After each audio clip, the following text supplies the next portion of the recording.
దీపం ఉండగానే ఇల్లు చక్కబెట్టుకోవాలి అనే మాటని తూచా తప్పకుండా పాటిస్తారు హీరోయిన్స్. దీపం ఉండగానే ఇల్లు, గ్లామర్, ఏజ్ ఉండగానే కెరీర్ చక్కబెట్టుకోవాలనేది వాళ్ళ ప్లానింగ్ అన్నమాట. ఐష్, శ్రీదేవి, రేఖ, హేమామాలిని లాంటి వాళ్ళు ఏజ్తో ఏమాత్రం సంబంధం లేకుండా కెరీర్ కంటిన్యూ చేస్తున్నారు. పాపం ఈ రేస్లో వెనకబడిపోయింది సలోని. అప్పుడు చేయాల్సిన ఎక్స్పోజింగ్ ఇప్పుడు చేస్తే మాత్రం ఏం లాభం అనేలా ఉన్నాయి అమ్మడి లేటెస్ట్ పిక్స్.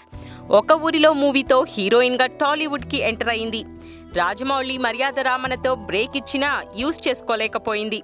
అందం, అభినయం రెండూ ఉన్నా కాలం కలిసి రాలేదు. కాస్త క్రేజ్ ఉన్నప్పుడే స్కిన్ షో చేస్తుంటే పాప కెరీర్ వేరేలా ఉండేది. హ్యాండ్ బర్న్ అయ్యాక బర్నాయిల్ రాస్తే యూజ్ ఏముంటుంది అన్నట్టు జరగాల్సిన నష్టం జరిగిపోయాక గ్లామర్ గేట్లు తెరిసింది. కానీ చూసేవాడు ఎవడు అంటున్నారు టాలీవుడ్ జనాలు. సలోని ప్రస్తుతం 30 years పృథ్వీ పక్కన చేసిన మీలో ఎవరు కోటీశ్వరుడు మూవీ త్వరలో రిలీజ్ కాబోతుంది. మరిన్ని ఫ్రెష్ ఫిల్మ్ అప్డేట్స్ కోసం మా TFC మీడియా ఛానల్ని సబ్స్క్రైబ్ చేసుకోండి.